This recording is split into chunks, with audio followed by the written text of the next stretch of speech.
11-майдан тарта өлкөдө өзгөчө абал режими алынды. Буга байланыштуу Бишкек Ош шаарларында кире бериш жерлеринде ийри жол тыгыны пайда болду.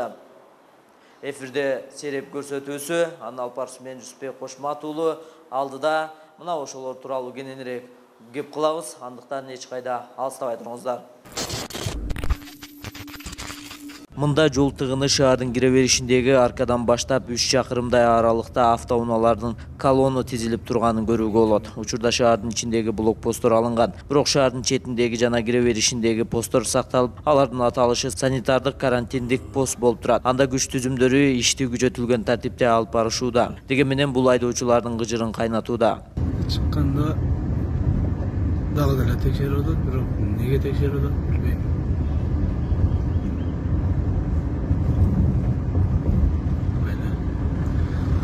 Keçeginde эле şu Uygur aşkanası adigine de bitti.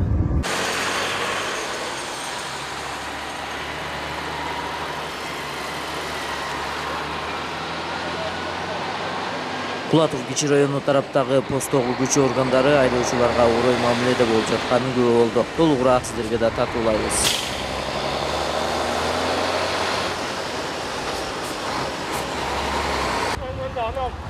Men nahul taksi oradan ben gelip kalanlar. Aka sulandık. Yok. Yok men takside geletam da aka. Men şoförmün de. Men takside geletam. Men aka. Kötülerini desin naklardan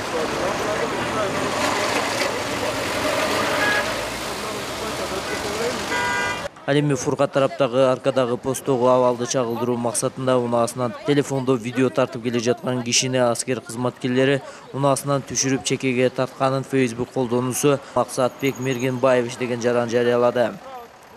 Ал арада Ош шаарынын көчөлөрүнө көчмө посттор орнотулду. Мындай постторду ишке киргизүүгө шаарда жаралган унаа тыгындары түрткү болгону маалымдалды. Маалыматка ылайык айрым ишканалардын иши кайра жанданганына байланыштуу калаага жумушка барууну себеп кылып, кирүүнү каалаган жарандардын саны көбөйгөндүгү түрткү болгон.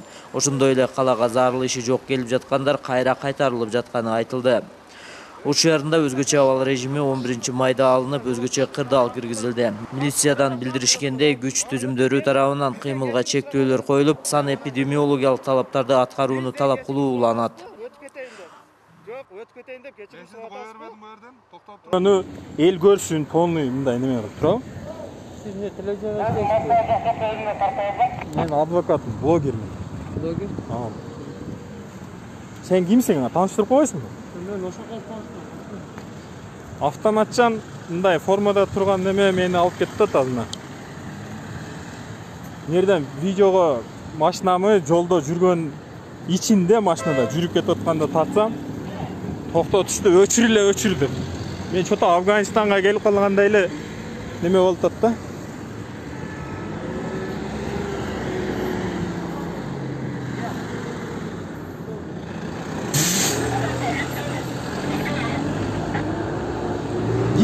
Siz менен сүйлөшөмбү? Ким менен сүйлөшөм? Эмне причина? Видеого тартпа деп неметип аттым. Неге тартып атасыз? А? Мени өзүмө дейм, машинам ичинде тартып атам. Жолду тартып атам. Жол ачык эмеспи? Карашы бар.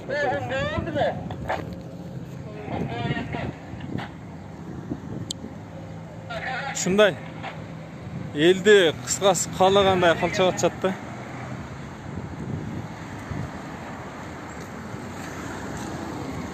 Бул жерде айтайын дегенимче, мына жерде видеого тарткан. Мына жерде бир эле машина өтө турган болуп калды да.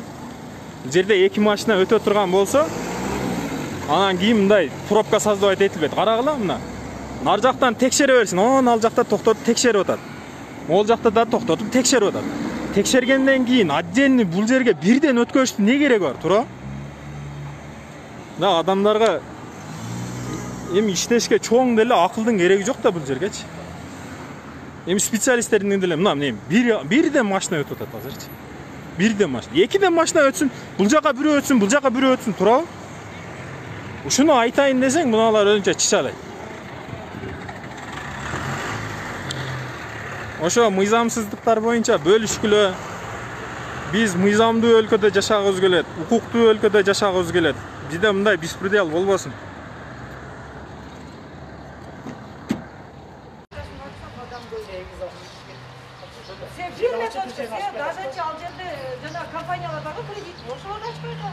Biz sırtta da istirahat var, sırtta. Karıştırıp görelim. Ал ортодо Кара Соо районунун тургундары карантиндин шарттарына нааразы болушуп чыгышты.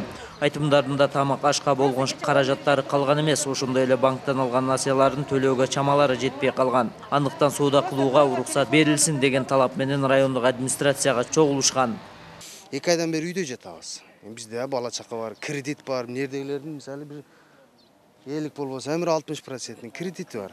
Банктар зона кылып атат. Пениясы жок дейт, пениясы менен төлөтүп атат мисалы. Анан эми азыр мына жолдун центральный жолдун чекесиндеги магазиндердин баары ачык. Милициялар турат, 200 сом, 300 сом бересиң, кирип контейнерге бир веле алып чыгып клиенттерге апарып бересиң. Бербесең киргизбейт. Ошто ачылыптыр, Кашкарыштагы ачылыптыр, мына жолдор ачылыптыр, бизде ачылыш керек дейм. Эмнеге ачылбайт? Ошонун немесин укканы, билгени келдик мына. Келсек өзүбүз айтабыз дейбиз деп дагы калтырышты. Мындагы чогулган жарандар курулуш материалдарын сатууга уруксат алуу үчүн келишкен. Анткени 2 айга чукул убакыттан бери Киреше булактары токтогон. Мындан улам банктагы насыяларын төлөй албай калышкан. Эми кантип карыздардан кутулабыз деп баштары маң болушууда. Жергиликтүү элдин басымдуулугу базардан оокат кылышчу. Андыктан соода түйүндөрүнүн жабылышы көпчүлүктү түйшөлттү.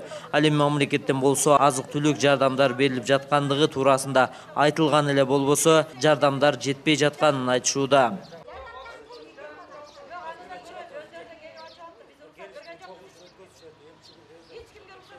Geldik. Ошо 2 айдан бери отурган үчүн акча жок, бала чакабыз кредит, зона кылып атат, төлөгүлө деп. Анан кийин свет келип атат, чыныгында 3000 болуп кетиптир. Ошонун пулун азайтабыз деди эле, килейтип күнүнө 4 мал барып атат үйгө. Кайсы акчабызды беребиз?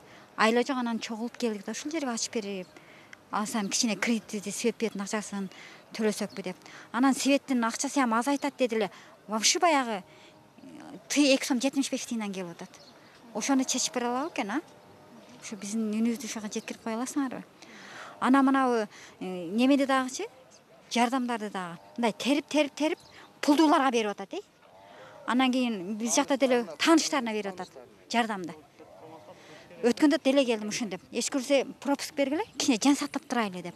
Пропускам берген жок. Анан кийин эч көрсө жардамды тегиз берип койгула десек, вообще биздин айылга жардам аттуу барган жок. Günümdük iştegендердин бардыгы отурушат үйдө. Деп эле. Эми биртке жыйнаган акчабызды деле жеп түгөттүк.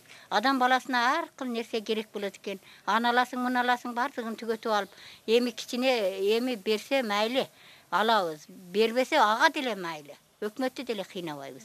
Ошого биз келдик эле бир жолун угайлычы деп. Берген нерсе. Эми аны өздөрү чечип, өздөрү тегиз караса жакшы болот эле дейин да мен.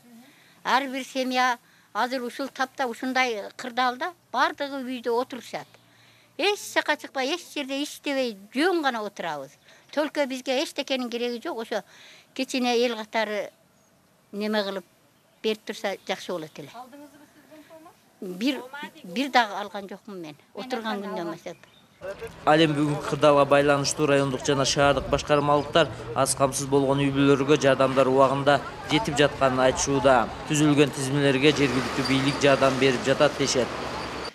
Кара Суу районунда калктын саны өзү 450 миң болуп калды да. Анан ага кошумча биздин базар болгондугу үчүн бизде батирде жашагандар дагы көп да. Алардын бардыгынын тизмеси айыл өкмөттөрдүн жардамы менен, квартальный комитеттердин жардамы менен бардыгынын тизмеси такталган. Ошондой эле биздин райондо түз байланыш телефондору иштеп атат. Бизге кайрылып атышат. Азыркы учурга чейин бир 700дөн ашык жаран кайрылды. Бардыгыны биз айыл өкмөттөр менен штаб түзүлгөн. Ошол штабка маалыматты беребиз. Алар мүмкүнчүлүгүнө карап жардамдарды уюштурушуп атат. Азыр мынагы карантин болгондон бери биздин райондун аймагында имамдар, анан ошондой эле жеке ишкерлер, фонддор тарабынан аз камсыз болгон азыркы мезгилде күнүмдүк киреше менен жашап үйүндө отурган жарандардын бардыгына колдоолор, жардамдар көрсөтүлүп атат. Анан баягы сөзүңө мен кошула албайм, что тааныш билиш, жакын тууган деген жок. Себеби арыз менен бизге ким кайрылган болсо, алардын баарына жардам берүүгө аракет кылып атышат. Азыркы мезгилде айыл өкмөттөр жергиликтүү бюджеттен дагы жардамдарды уюштурушуп атат. Азыркы күнгө район Кыргыз Республикасынын мамлекеттик резервдер фондунан бизге 4610 үй бүлөгө ун берилген, унду таркаттык. Андан кийин 4550 үй бүлөгө азык-түлүк баштыгын жасап таркаттык. Алар дагы бардыгы бизде каттоодо турган, аскансыз болгон, жөлөк пул алган, ден соолугунун мүмкүнчүлүгү чектелген жарандарга гана берилди. Наразычылыктар эми азыркы мезгилде жана үйдө отуруп алып айтып телефон менен звонок кылып деле айтып атышат бизге делечи. А бирок текшерип барганыбызда ошолордун бардыгы жардамдан баш тартышып атат. Жөн эле телефондон звонок кылып койдум эле, телевизордон телефонду алып эле бир көрөйүн дедим эле. Же болбосо жөн эле бир байланышып көрөйүн деп чыктым эле деп, биз айыл өкмөттөрдөн комиссияны жөнөткөндө жардамдан баш тарткан үй бүлөлөр да чыгып атат. Бүткүл дүйнө боюнча болуп жаткан коронавируска карата карантиндин болушу ар бир үй бүлөгө оорчулук абалды алып келүүдө. Жумуштар токтоп, пландаштырылган иш-чаралар өтүлбөй калышы, базарлардын жабылышы жана соода саттыкка чектөөлөрдүн киргизилиши ар бир үй бүлөнүн бюджетине терс таасирин тийгизип жатат.